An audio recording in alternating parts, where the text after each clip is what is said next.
warahmatullahi wabarakatuh. Waalaikumsalam warahmatullahi wabarakatuh. Waalaikumsalam warahmatullahi wabarakatuh. Alhamdulillahirabbil alamin wa bihi nasta'inu ala umuri dunya waddin. Assalatu wassalamu ala asrofil anbiya'i wal mursalin wa ala alihi washabihi ajmain. Yang terhormat kepada Ibu dosen pengampu, Ibu Adelanti Hoya SPDM Link.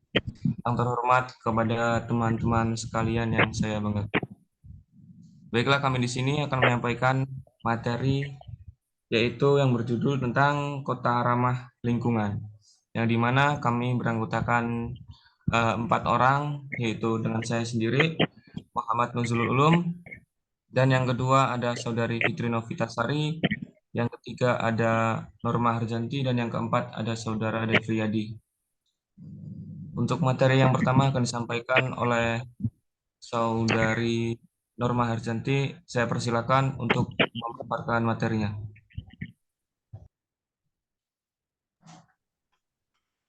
Assalamualaikum warahmatullahi wabarakatuh. Waalaikumsalam warahmatullahi wabarakatuh. Warahmatullahi wabarakatuh.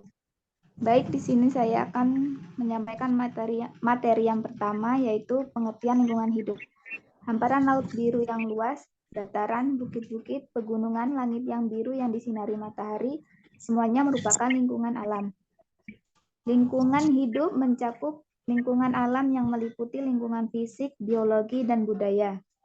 Undang-Undang Lingkungan Hidup Nomor 4 Tahun 1982 yang disempurnakan dengan Undang-Undang Lingkungan Hidup Nomor 23 Tahun 1997 Pasal 1 menyebut pengertian lingkungan hidup sebagai berikut. Lingkungan hidup adalah kesatuan ruang dengan semua benda, daya, keadaan, dan makhluk hidup, termasuk manusia dan perilakunya, yang mempengaruhi peri kehidupan dan kesejahteraan manusia serta makhluk hidup lain. Lingkungan hidup sebagaimana yang dimaksud dalam undang-undang tersebut merupakan suatu sistem yang meliputi lingkungan alam hayati, lingkungan alam non-hayati, lingkungan buatan, dan lingkungan sosial. Semua komponen-komponen lingkungan hidup seperti benda, daya, keadaan, dan makhluk hidup berhimpun dalam satu wadah yang menjadi tempat berkumpulnya komponen itu disebut ruang. Pada ruang ini berlangsung ekosistem, yaitu suatu susunan organisme hidup di mana di antara lingkungan abiotik dan organisme tersebut terjalin interaksi yang harmonis dan stabil, saling memberi dan menerima kehidupan. Contoh-contoh kerusakan lingkungan hidup dan faktor penyebabnya.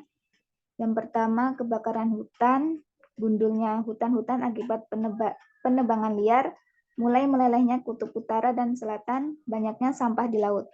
Faktor penyebab kerusakan lingkungan pertumbuhan penduduk dalam jumlah besar telah banyak mengubah lahan hutan menjadi lahan pemukiman, pertanian, industri, dan sebagainya. Hal ini mengakibatkan luas lahan hutan terus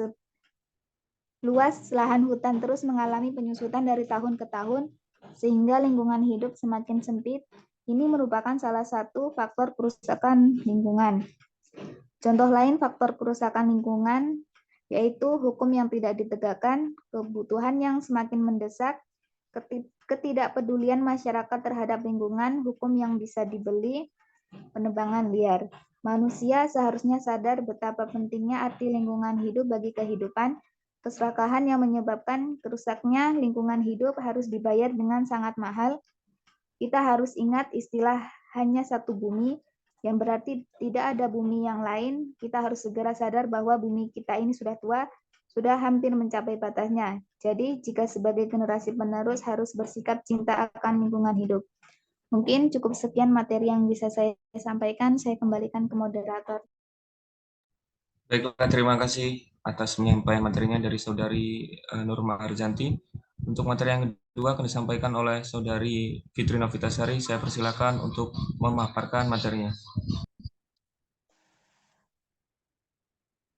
Baik, saya akan melanjutkan presentasi dari Saudari Norma, yaitu bentuk-bentuk kerusakan lingkungan hidup yang disebabkan kegiatan manusia.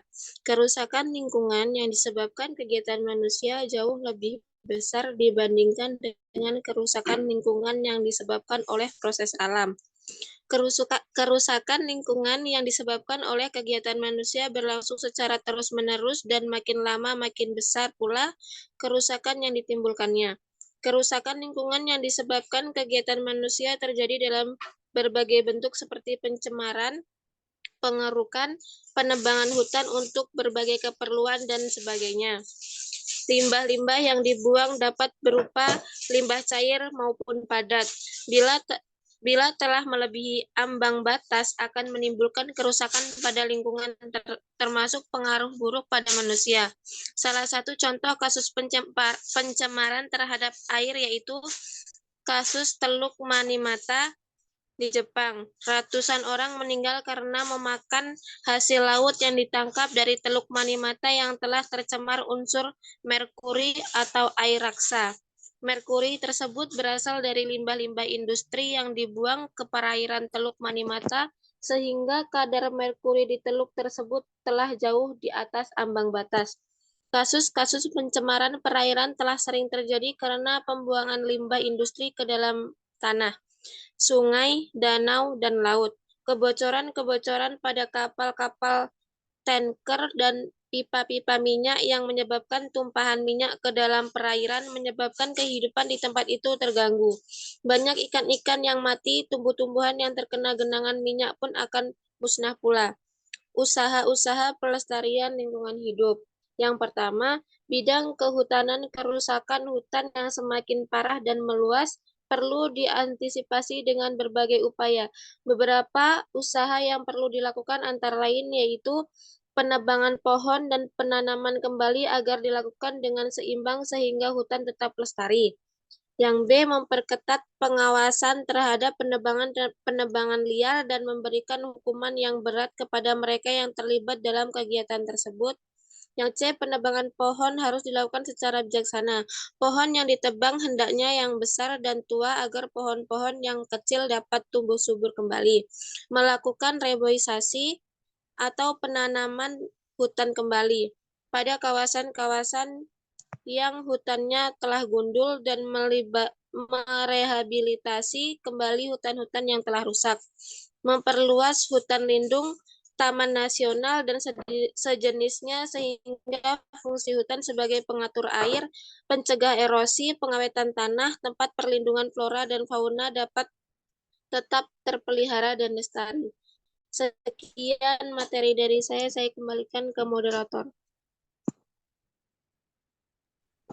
Baiklah, terima kasih atas penyampaian materinya. Yang materi selanjutnya akan disampaikan oleh saya sendiri, yaitu tentang bidang pertanian. Yang A yaitu bidang pertanian, mengubah sistem pertanian berladang atau berpindah-pindah menjadi pertanian menetap seperti sawah, perkebunan, tegalan, dan sebagainya. Yang selanjutnya yaitu bidang industri. Limbah-limbah industri yang akan dibuang ke dalam tanah maupun perairan harus dinetralkan terlebih dahulu, sehingga limbah yang dibuang tersebut telah bebas dari bahan-bahan pencemar. Yang selanjutnya yaitu bidang perairan. Bidang perairan yaitu melarang pembuangan limbah rumah tangga, sampah-sampah, dan benda-benda lainnya. Terus yang selanjutnya tentang flora dan fauna. Untuk menjaga kepunahan flora dan fauna, yaitu perlu dilakukan antara lain yang pertama menghukum yang seberat-beratnya sesuai dengan undang-undang bagi mereka yang mengambil flora dan memburu fauna yang dilindungi. Terus menetapkan kawasan perlindungan bagi flora dan fauna langka seperti Taman Nasional, Cagar Alam, Suaka Marga Satwa, dan lain-lain. Mungkin cukup sekian materi dari kelompok 5 yang dapat kami sampaikan. Kurang lebihnya saya mohon maaf. Teman-teman, apakah ada yang mau bertanya? Saya persilahkan.